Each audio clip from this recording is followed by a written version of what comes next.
Hey guys, welcome to another episode of the Dog Real Talk podcast. My name is Agnieszka Janarek and I'm your host. My guest today is wonderful Sarah Stremming from the Cognitive Canine. You may also know Sarah from her podcast, the Cogdog Radio. If you don't, make sure you check it out. There's awesome content waiting for you there. I had a pleasure to ask Sarah about a topic that I personally find very interesting. It's a topic that's very popular. I guess it's one of the most popular topics you can find on the internet regarding dog training. Impulse control. What is impulse control? Can we really teach impulse control? What does it look like? If you're interested, make sure you listen to this episode and let me know your thoughts. I hope you will enjoy it. Thank you so much, Sarah, for joining me today. I'm really excited about our conversation today. Me too. Thanks for having me. I want to talk a little bit about impulse control because it's such a hot topic in dog training world. We hear a lot of exercises for to help with impulse control, specific things you do to increase self-control of your dog, impulse control of your dog. And is there a thing, actually, an impulse control? Can we teach it? What is it? Yeah, I think it's a really interesting topic, especially right now, because in kind of the past 15 years of kind of performance dog training, this concept has taken over our lives. And kind of anytime you had a problem, the powers that be would kind of say it's an impulse control problem. And I think we're just being smarter now and we're saying, what does that actually mean? And is that actually real? Because I know that I've had the experience of my own dogs having beautiful kind of impulse control games that everybody talks about training, and then maybe still having what everybody says are impulse control problems. So, and that was true for my clients' dogs as well. So I think we're smart to say, what is impulse control? Is it a real thing? And I'm going to argue that it's just kind of this umbrella construct that dog trainers made up. And that actually we're smarter to divide it into behaviors we like to see and behaviors we don't like to see. And then really focus on training and reinforcing those behaviors that we do like to see, rather than, I think, kind of the more traditional impulse control games focus on minimizing the behaviors that we don't want to see. Okay, so impulse control is not exactly, because what you said about your dogs, that they were, they mastered those exercises, right? So like they were able to look at the hot dog and not move, or yes, totally. You could throw a hot dog on them and they still won't move. Right.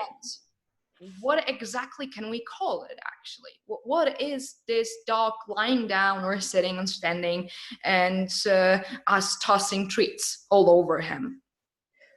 Right. So what we can say is that the dog has learned stimulus control around his kind of stay or maybe leave it types of behaviors. So if we break it down as, if we don't want to call it a construct, then if my dog is in a downstay and I throw a hot dog, and she doesn't go for the hot dog, then she understands that me throwing that hot dog is not her cue to move, which means that she understands two things. She understands what her cue to stay actually is, whether that's I told her to stay or whether that's an implied stay, which a lot of people in agility especially like to train. If I sat down, I mean stay down, the stay is implied. And then also that she understands the release cue or the cue that means move. So if I throw a hot dog with a dog that is untrained, the dog's going to eat the hot dog, right? They're going to run after it. They're going to eat it. So the dog has perfect stimulus control on the cue of throwing the hot dog. The dog says, you throw the hot dog, that means I go eat the hot dog. And what we want to teach is that when I throw a treat or a toy or whatever, that doesn't actually mean what you think it means, and I want you to actually leave it. So we actually just need to teach them what we would like them to do in those situations instead. So we can call it stimulus control rather than trying to call it impulse control. Impulse control implies that there's this like, it implies basically that we can teach them to control their feelings, which we don't know if we can do that or not, because we can't ask them how they're feeling and we can't cut open the dog and identify the impulses, right? So even though it will be useful sometimes. I mean, it would be useful sometimes, but we can't. And so it's smarter for us to say, I'm going to actually just teach very clear cues and good stimulus control on those cues. Like if I want you to stay in the down, if I want that to be implied, then I'm going to teach you that. As opposed to, I think that the way that most people are training the concept of impulse control, for some reason, is focused on teaching the dog what not to do. Not to dive at the food, not to dive at the toy. Usually done by removing the thing that the dog wants.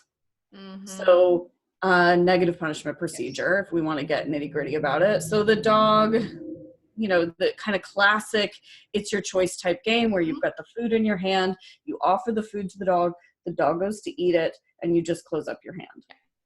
Dog backs off and you open your hand up again. In short order, you've got a dog that no longer dives at food in your hand. You have effectively suppressed that behavior. You've effectively punished that behavior out. And then that affords you the opportunity to then reinforce the other behaviors. But what I'm arguing, and a lot of my colleagues are arguing now, is that that's backwards, and we don't actually need the negative punishment procedure. Okay. We can actually just teach the dog what we do want them to do without kind of baiting the error, without kind of waving the food in their face and trying to get them to be wrong, so that we can then show them that that was wrong. Instead, we can just reinforce the act of not eating the food, or it's smarter for us to say what behavior we're reinforcing rather than what behaviors we're not, right? So we can, it's essentially a stay. It's another behavior. It's essentially a stand stay, a sit stay, a down stay. A lot of people start to get an actual back up behavior. So maybe that's what we're actually reinforcing. But I think that we can cut out a lot of confusion in our dogs by focusing on teaching stimulus control on those behaviors rather than thinking about this like mystical impulse control thing that we're trying to put in the dog. So often what I hear, and I wonder how to explain it to people, is that when they say that, oh, okay, but I want to teach my dog not to take the food. And this is often what people say, that, oh, if I'm just going to teach him to stay, this is not what I want to teach him. I want to teach him not to take the food. And what would you say to a person that says it? I would say, you know, and that's a valid question. I think a lot of people, especially if they are awash in this concept of impulse control, they're saying, but I have to teach him to not take those things, because if I don't do that, he's going to take tunnels when I didn't tell him to, and he's going to fly off the start line and that kind of thing. And they think it's going to bleed into everything else, when actually what will bleed into everything else is your smart, consistent reinforcement of the behaviors that you do want to be seeing. And I would say that in a good stay training protocol, or any good training protocol, so maybe handler focus in the face of a tunnel mouth, right? So that's also another training project that people point to impulse control for, when actually you could just train the dog to do what you want them to do, which is stimulus control in the tunnel. I would say that in any good training protocol, you are teaching them, quote unquote, not to do other things. It's just that it's not necessary to punish those other things to get rid of those other behaviors. So another kind of I think, easier example to understand might be that if I want my dogs to not jump on my guests. So if people are coming in my door, which is a joke because my dogs are ridiculous and they are so rude. But let's pretend I live in a different world and I don't want my dogs to jump on people. It's never necessary for me to punish that behavior. Mm-hmm. And I think the same positive reinforcement-based trainers who are arguing for impulse control games and exercises would also never punish a behavior in that scenario, because they'd go, no, that's not what we don't want to knee the dog in the chest. We don't want to push the dog down. We don't want to step on their toes or any of those ugly punishment things.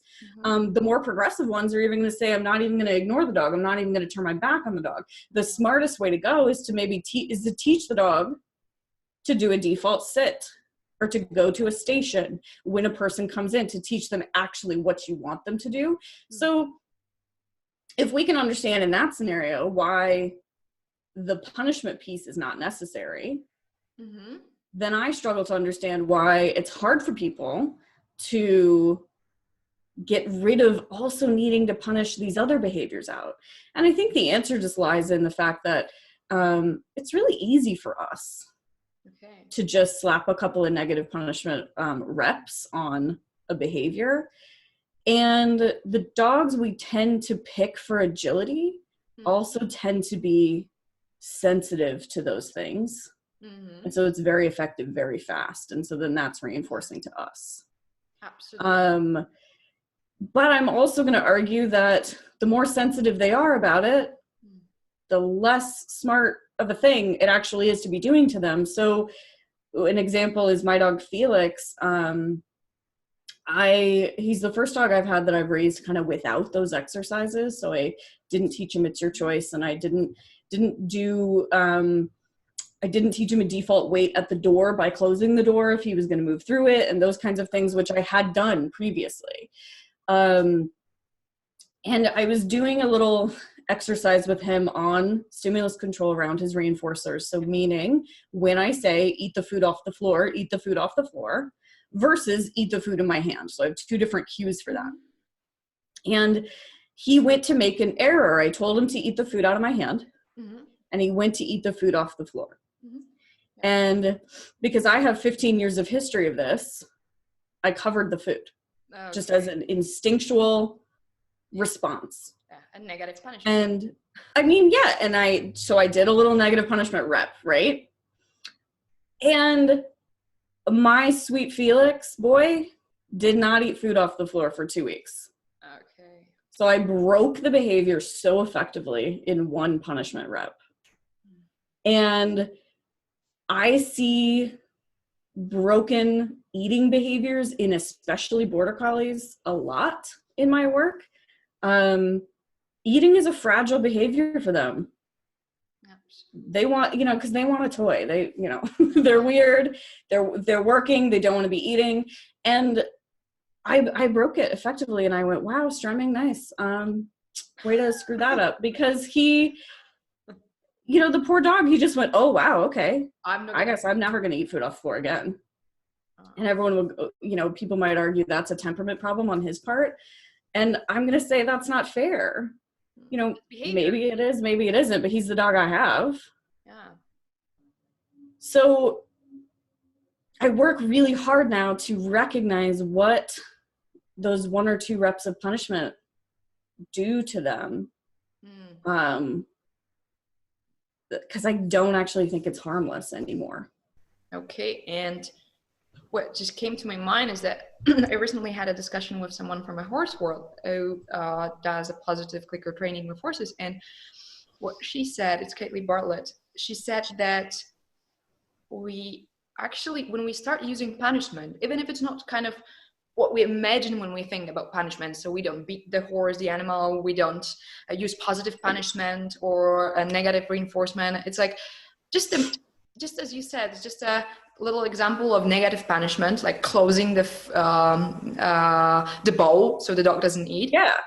She said that we sometimes may miss what it actually causes if the animal is used to it.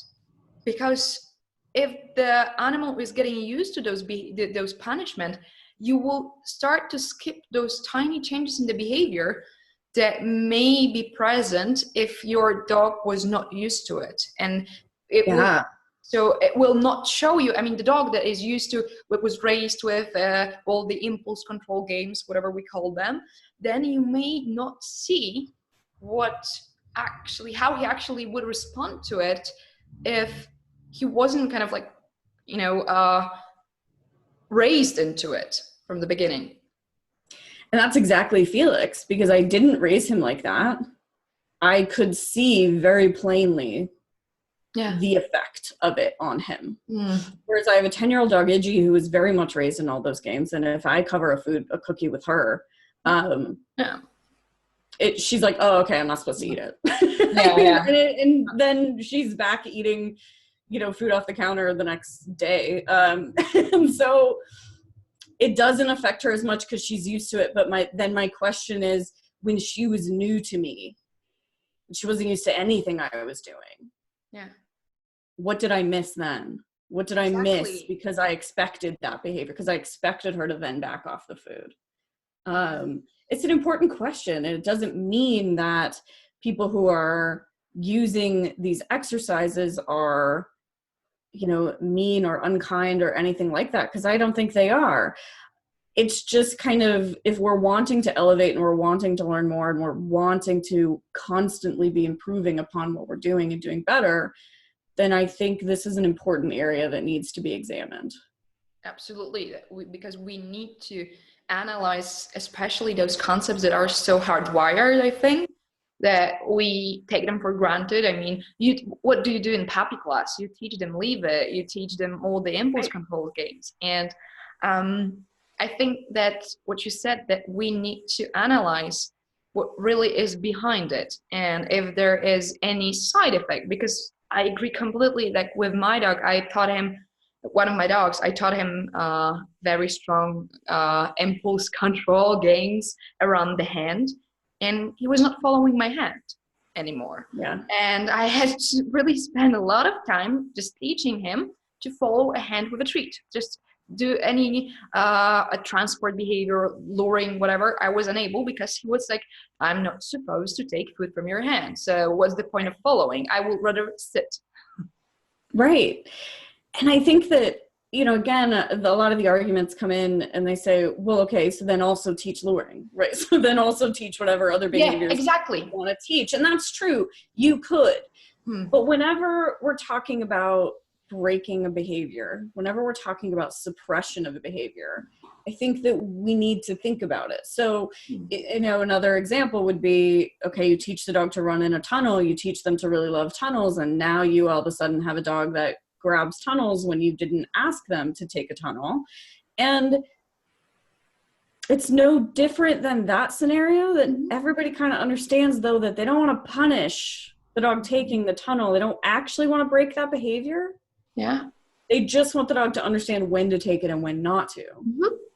So the same concepts kind of don't apply, don't carry over. One of my friends always likes to say, you can't cover the tunnel with your hand. So we need a different option. Absolutely. And so, because there's always a balance, everything you train always has to have the balance skill in there too. So if you train them to run in a tunnel and love tunnels, you also need to train them to run to your side and love running to your side. But I say that we can train the food stuff, the reinforcer stuff, the same way. For some reason, when it comes to our primary reinforcers, that's where people utilize these impulse control exercises. Absolutely. And they don't have to. They could do it differently. They could do it the same way they're doing it with equipment and things like that. You just have to be a little smarter, because you can't just cover the tunnel with your hand. And or when I used to work with pet dogs, and they maybe chase cars or something, you can't cover the car with your hand either. You need to actually train the dog to do something else when they see the car. And so we can just get really, really clean about our reinforcers and teach our dogs when to eat rather than when not to. Yeah. And I think a lot of people then get confused of, but then the dog's going to eat when I say, but then also whenever I don't say. And then that means we don't have true stimulus control on our reinforcers. So I want the dog to understand that when I say, maybe dish, so I have a cue that means eat food out of the bowl. When I say dish, it means go eat food out of the bowl. And if I didn't say dish, I just cleverly set up my sessions to where for a good while, there is no food in the bowl unless I said the word. Yeah. So that behavior just never pays off them of going to the bowl. And I always come back to, a lot of people are using these these remote food dispensing things, the pet tutor, the manners minder, things like that. I call them food robots. Some people are using food robots, and the food robot's totally clear. I always ask, does the dog mug the food robot? Do they go punch the food robot, knock it over, try to get the food out? They don't, because that's never worked. The food robot has always said, there's food in me now. And then the dog goes and gets the food. And if you acted more like that, so if you were as clean and consistent as a food robot, you wouldn't need any of these impulse control games. The food robot doesn't need to have a little hand that shoots out and covers its food. Absolutely. It's what I think Hannah Brannigan says sometimes, that we need to teach reinforcement as behaviors. Yes, we have to recognize that eating is an operant behavior, just as much as biting the toy, etc. And so if we just zero in on teaching those reinforcement behaviors, and I think that's what we should be teaching first, especially sport people, because we want better training, better behaviors. We want more precise, consistent behavior from our dogs, which means that we need to also step up and be those better trainers. And the first things we should be teaching are reinforcer skills. We shouldn't be worried about teaching our puppy to walk on its front legs. Okay, before as an example of agility people, teaching our puppy to walk on its front legs, or run through a channel of weave poles, or run on a board on the ground. Maybe instead we should be teaching them, when I say this, it means eat. Yeah. And can you do that reliably? And can you do that in a variety of locations? That's like the first thing they should be taught. And then if you want to use toys, do the same stuff with toys. We would be doing so much better to just focus our efforts there first. Most of the problems that I think people run into are actually problems of the dog not understanding when to take advantage of its reinforcers and when not to. Absolutely. And I think it's often a problem because a problem with what people call impulse control is often not a problem of behavior as a behavior that is presented by the dog, but rather about the condition that it is presented. So because they are worried that the dog is running through the doors when guests are coming, but they are okay when they go for a walk. So it's not the problem of the behavior being problematic, like from the big itself, but more that in these conditions, I don't want this behavior because for some reason, this is making my life harder and my dog's life. So it's more about making clear contingencies and clear ABCs.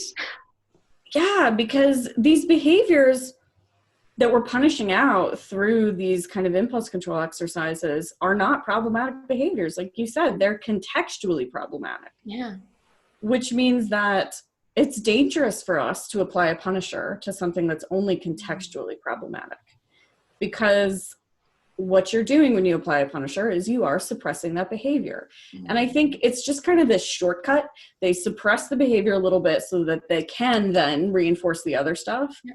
Whereas we could just split finer, right? We could just reinforce the other stuff. I think people just don't think about feeding the dog just for standing right in front of them and then maybe slowly bringing in another food option, but continuing to feed.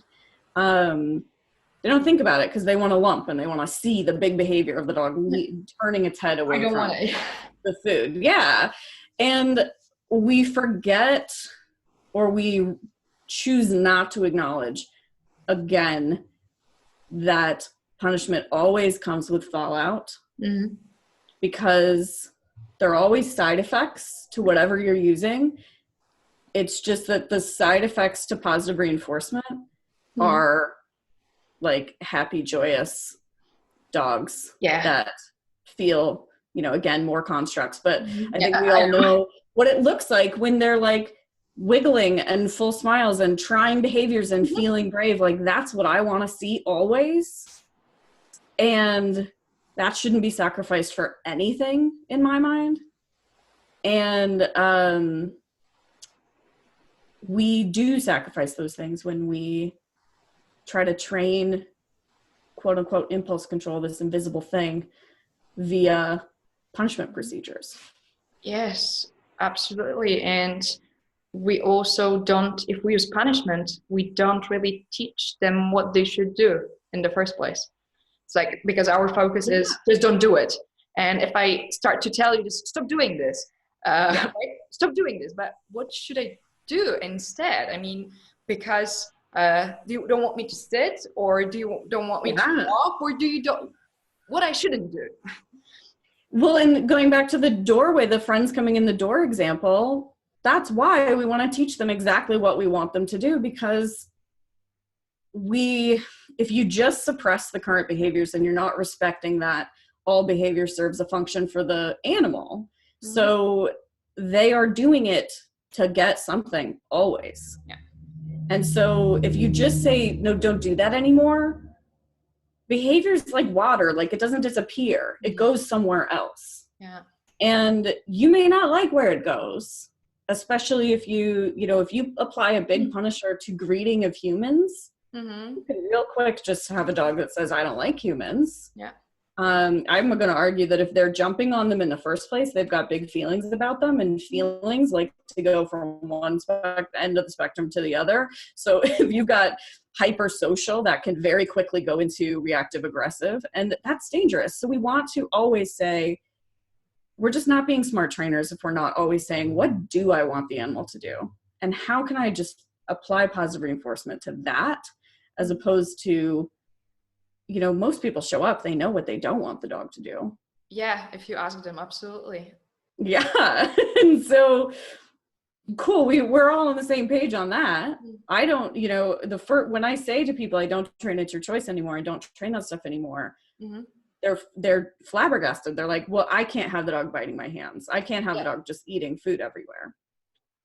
And then they're even more confused when I say, oh, I don't want that stuff either. And actually, just, whether it's ironic or not, my dog with the most default impulse control type of training is the worst food stealer in my house. I don't think that's related. It's just funny that, coincidentally or not, she's had all this training and she will still get in the trash, get on the counter, do all of those things because she's just more motivated to eat than anybody else is. And so maybe that's also why those games didn't have a huge negative effect on her, because a little bit of light punishment on eating for this dog was not a big deal, versus a little light punishment on eating food off the floor for Felix broke that behavior for 2 weeks. That's a great example of what it can do, actually. Yeah. And I think that people, when they come often, I had an example of a person that came, I asked them to toss a treat for the dog. And they told me that, no, we are not tossing treats because we worked on an impulse control. He is not allowed to go to follow a treat. And I just asked them, where do you need it? Why do you need it? And they said, oh, because we don't want him to eat food on the walks when we don't see. And I asked them, like, does it work for you? And they said, no. And this is often the case, I think, that often, yeah. It's the fact that you teach this here in these conditions, it doesn't mean it's going to just magically reappear in a completely different conditions. Right. It doesn't. And it's, for me, the bigger issue is then the confusion that I see in the dog. So I throw food on the ground a lot. It's a huge part of most of my training protocols. And there's a lot of reasons for that. But in every single one of my workshops, I always have at least a couple of dogs that we throw food on the ground and they freeze. Yeah. Yes. And they look at the handler. And that's problematic because now we have something that we need to get through. We need to kind of reteach the dog it's okay to eat food off the ground. But it's more problematic than that because of what I believe the dog is feeling in that moment. Especially when you then start to say, no, go ahead and eat. Yeah. And the dog goes, but you said this wasn't okay before. Yeah. And now I feel that the dog is in conflict with, they almost feel like they're being tricked. Yeah. If it's like an impulse control game. Because, and that's probably when we really get down to it, my primary kind of just gut bother with these games is that it seems like you're tricking them to mess up so that you can tell them they're wrong. And I just have to say that's to me, that's not how I want to talk to a dog that I love. Exactly. And this is not how I want people to talk to me even, because I feel better. I mean, I hate the situation to be put in a situation like this. Yeah. I mean, if you've ever been around somebody who is like asking you questions just to try to get you to say the wrong thing. It's terrible. You just want to walk away from that conversation. Nobody likes that. And so again, I always want to be a trustworthy teacher for my learner, whether it's a person in front of me or a dog. And that comes back to, if you're this trustworthy person, then the argument, because again, one of the big arguments is that, okay, so maybe we don't need this. Maybe it doesn't apply to agility. Maybe it doesn't make our tunnel contact discrimination better. Maybe it doesn't make our start lane better, but I want my dog to learn how to work through frustration. Yeah.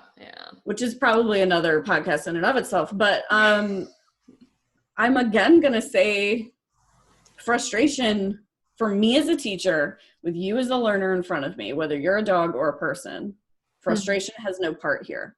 Exactly. I don't want it here. Yeah. I want learning to feel easy for you.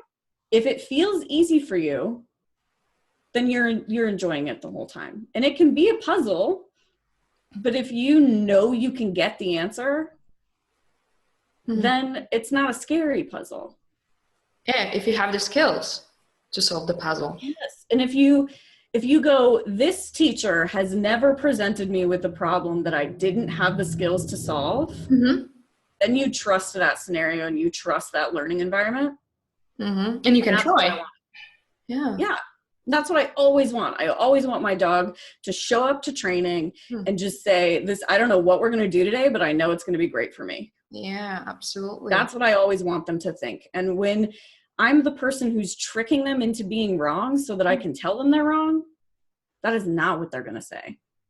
Absolutely. Yeah, it's just like 100% true. But I think there is one argument that people make when they hear all things we've already said about impulse control is that, but I want him to also have this control inside him. I don't care about the behavior, I want him to know that he shouldn't take this street. Yes. But I'm not focused on the behavior. I'm focused on him understanding that this is not okay now. Yeah. And I think what's interesting about that is I think the reason that's almost the reason it's harder to debunk is because it's harder to argue, because we can't cut open the dog and go, there's impulse control. Here. It's in there and we know it's there. It's a construct that we kind of created. And I think, gosh, I mean, that goes into like parenting and people wanting to make a point with their child so that the child knows that their behavior was wrong. When in reality, like, again, behavior, I like the metaphor of it's like water in the sense that it flows wherever the reinforcement is. And it is neither good nor bad ever. Yeah. And so I think I'm not sure how to help people shake this concept of their dog needing to have this quality of just stuff is not here for me. Yeah. I think it comes back to they want their dog to not be rude. They want their dog to be polite. They want their, you know, and I, again, I'm just going to say none of that stuff is real. Yeah, you can't cut them open and point at the thing. And so I want my dogs to be easy to be around. Mm-hmm.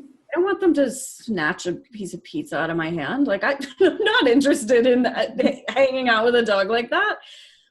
But that means that I'm going to, again, focus my time on reinforcing those behaviors that I do want to be seeing. Mm-hmm. It's hard for people to understand that it's all behavior. Yes, I think this is the hardest part, I would say. Yeah, because we're just not socialized like that. I mean, mm-hmm. I know in most parts of the world, definitely in the United States, we are not socialized to believe that it's all behavior. We're socialized to believe that everything is an ulterior motive. So, right? And so we think that it's the same for our dogs. And when we go, no, nothing is an ulterior motive actually in your dog. It's all behavior. It's all just flowing like water. You can direct it however you want to direct it by utilizing reinforcement.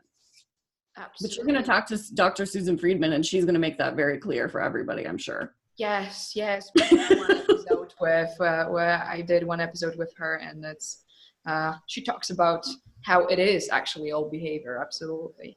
Yeah, it is. Even emotions and feelings are also behavior. Yeah. And which then means that, yes, the dog controlling itself is just behavior. Exactly. And I recently came upon a quote that says that impulse control and self-control is a misnomer because the control ultimately comes from the environment always. Yeah. That's really an interesting way to put it, that there is no self-control, that we're always controlled by our reinforcers. And we could get in really deep into whether or not we have free will or whatever. When we're talking about dogs, I think we can very plainly state that their motivations are pretty easy to figure out.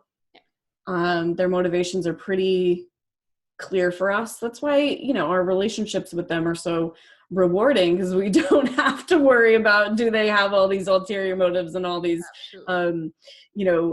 thoughts that are running against what we do, what we want to do.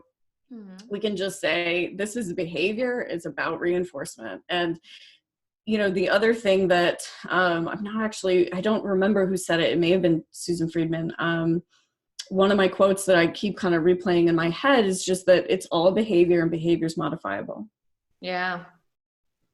So, yeah, and because if it wasn't, then we would not be able to work with it, because I'm not able to work with what is inside you. I don't know. I can read your behavior and tell that probably you are feeling okay right now, or you're feeling calm, or maybe I can see that you are frustrated. I can, by watching a behavior of another person, another animal, I can tell what they may or may not feel, but it's always an assumption.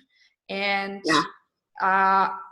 but I can change the behavior, but I cannot change what I think you feel. Totally.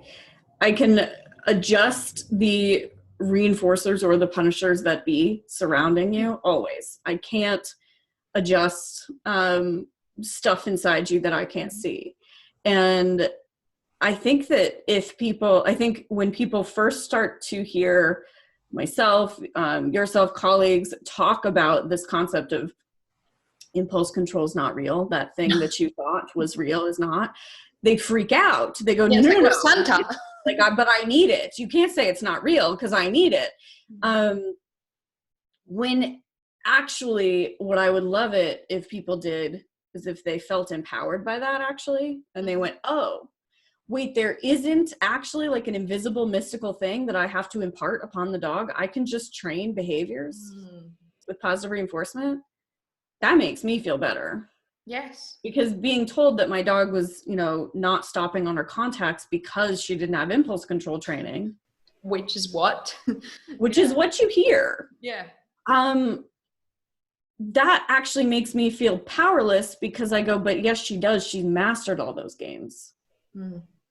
And yes, but there's one more thing that comes to my mind right now is that sometimes people say that, okay, so I can teach him to sit in the presence of food, but he's shaking and his pupils dilate. And I don't want this. I want self-control, impulse control, because that way he would be able to be calm around food. And right now, because I teach him to sit, he is just, keeping all those emotions inside, and I'm just teaching sit. Yep. Now we're talking about that other kind of mystical thing that we can't cut open the dog and identify, which is arousal. And again, it's all behavior. Mm-hmm. And even if he's chattering and his pupils are dilated, if he's still doing what you asked, mm-hmm. and you're still applying positive reinforcement for those behaviors, mm-hmm. I would say we can not concern ourselves too much with that. Okay. For me, if my dog gets really intense on the start line, that's about what comes after the start line. Mm-hmm. And this is why people's start line behaviors always change. So if you train your start line stay with cheese, so you put the dog in the sit and you give the cheese, and the dog's got this gorgeous sit stay, mm-hmm. with food reinforcers. Yeah. And then over time, the dog buys itself agility with a sit stay. Mm-hmm. You will always see the behavior change when you change what the reinforcer is. Yes. And the reinforcer is running the agility. And if the reinforcer becomes running the agility course, which it always will be, whether you think walking back and feeding them with cheese in training is doing anything or not, what's going to happen most of the time is sit stay equals agility. And so the sit stay looks different. And then that's why you get these border collies that are like crawling on their chest and they think they are staying. I think they think they're staying. And it's just because the behavior changed with the reinforcer. And agility people, it's really funny because they know that in like this context. So they know that if you train, let's say, weave pulls with food, mm-hmm. and then once the dog kind of understands it, you start to reinforce it with a toy, mm-hmm. they know the dog's going to get faster. Yeah. They know that that higher arousal reinforcer is going to change the behavior. Absolutely. And then they get mad when the higher arousal reinforcer changes their stay behavior. Uh-huh. It doesn't mean it has to break it, but it does mean that you have to roll with it and you have to go, and if you're training a Labrador that's literally starving to death, because they always are, they might be chattering and pupils dilated about food. Mm-hmm. And so if you don't like that set of behaviors, because that's also a set of behaviors, you need to find ways to split finer so that they're not as hyped up about it because they're eating more often because their rate of reinforcement is higher. Or they're further away from the food at the start. Right. And it's, I think that when agility people get upset about behaviors that are going to happen if you make this a really high intensity activity for your dog, which most people try to. Mm-hmm. Yeah. My question is always, why are we upset about that again? Because the pupils dilated and the chattering is not why mm-hmm. the bars are falling or the start line is broken. Mm-hmm. They're all related to going back to the dog not having clean stimulus control under those kind of high arousal conditions, which should be achieved kind of layer by layer, as opposed to, I think what we try to do is we just try to, again, lump it all up front. So you jack the dog super high and then you dangle a reinforcer in front of them and they go for it and you cover it. Mm. Yeah. And I don't think that you actually reduce arousal. I think you just kind of bum them out with a punisher. And so then that suppresses some behavior. And then you get that much further. But I'm kind of going down a rabbit hole here. But that's kind of when people, I think that again, people think there's this mystical quality that will make their dog cool-headed, and it's not real. Mm-mm. It's not. So can we say that impulse control is like a Santa Claus? Unfortunately, it doesn't exist. Yeah, or we can say, I still believe in Santa. if you believe it, then you get to believe in whatever you want. It doesn't mean that we can identify it. Yeah. And I think that what's important about it is to just say, if you want to call it impulse control, I don't care. Yeah. Call it whatever you want. But you still need to apply positive reinforcement to train the behaviors that you want, or you are going to see fallout. So if you want to call the presents under the tree Santa Claus, that's fine. But you still probably had to go to work the rest of the year to be able to buy those presents. Unfortunately. And so, you can call it whatever you want, but the laws of learning still apply, which is that positive reinforcement drives behavior, and that the side effects of positive reinforcement are nice ones that we like, and punishment suppresses behavior, and the side effects tend to be things that we don't like, that we don't want to see in our sport dogs. Absolutely. And I think also it's important that we need to understand and focus a lot on what really science tells us about what we do instead of what we think. As you said, we can call it whatever we want, but there are some rules that apply, even if we like them or not. And we should kind of like dig deeper a little bit to know why something is happening and why something is not happening.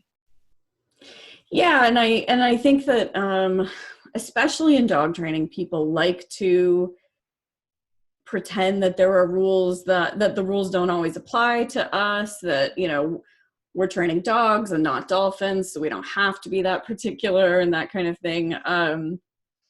But the truth is that we have a lot of behavior struggles in performance dogs. I've built my whole career on it. The fact that performance dogs sometimes have problems that are hurting their ability to go and be a performance dog. And a lot of the time, those problems are actually coming from these long-held beliefs that people have, that they've got to let go of and just look at the science itself. Yeah. And it doesn't mean that you need to be this unfeeling robot. I think people are like, but I don't want to be clinical with my dogs. I don't want to be, and I'm ridiculous with my dogs. Like, I am clean with my markers and my reinforcement, but then I'm also like singing them a song. Like, that's just how I train my dogs. And I think that that's a great thing too. And we don't have to be, I think there's kind of a myth that it's clinical and unfeeling to say, since we can't cut them open and label the thing, it doesn't exist. But actually for me, it's that I care so much about them that I don't want to apply these arbitrary concepts that aren't actually real, that might actually be damaging our relationship. Like, it broke my heart when I covered the food and Felix wouldn't eat food for 2 weeks off the floor. Yeah, absolutely. It doesn't exclude, the fact that you use science, it doesn't mean that you are, you're in a lab. Yeah, because you're not. Yeah. And that's what keeps it interesting. That's why there's so many variables that we have to constantly be working out. But the fact that we're not in a lab, the fact that we're not training a pigeon in a cage is actually, I think, just means so much more, that we should be paying attention to the science, because there's so much going on that if we understood it better, we'd be able to help ourselves to kind of get to that place that we want to be at. Absolutely. Wow. Yeah. And I think that it would be great if we could sum up our conversation today with going into just something a little bit practical for people. So I remember one of your blogs about a different way to teach what we call it's your choice, the impulse control. Yep. Could you just summarize for the people? I will definitely include the link so people can just go there and read it. But just to tell people how to start. Okay, I want my dog to be set, to not jump into the food in my hand when I keep my palm open. Totally. So, and I have written about it a few times. So the way that I teach it now, the way that I would teach it today, is I literally am just going to use a marker that means eat from my hand. So let's just say it's yes. So I'm going to say yes, and I'm going to feed the dog. And I'm going to do it again, and I'm going to do it again. And I might be getting the food out of my hand and giving it to the dog. And I'm just going to gradually move that open palm of food closer and closer to my dog as I say yes and get a piece of food out and give it to them. And if they happen to go towards the hand to eat, I have options here. Number one, I could just let them eat and then restart. Depending on the dog I'm training, they could hit the hand and spill the food everywhere, and then it's a fiasco. And that's okay too. I think it's really, really important to remember that things like that are going to happen. It's not a big deal. You just want to go back to splitting a little bit finer.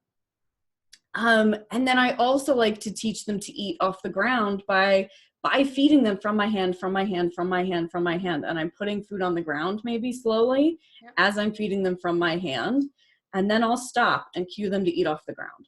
Okay. So that I'm just kind of introducing separate cues for these separate things. Because I also don't want them to bite my hand. I don't want them to spill the food out. And then let's say I'm training a puppy to do something else entirely and I have like a bowl of food in my lap. Rather than teaching them to not dive in it by intentionally covering it every time they do it, I just kind of casually cover it. And if they come up and try to eat, I just kind of keep it covered. Meanwhile, I'm clicking and treating them for doing the thing I'm actually teaching them. And then, so just like the food robot never needs to punish eating for the dog to understand when the food's available.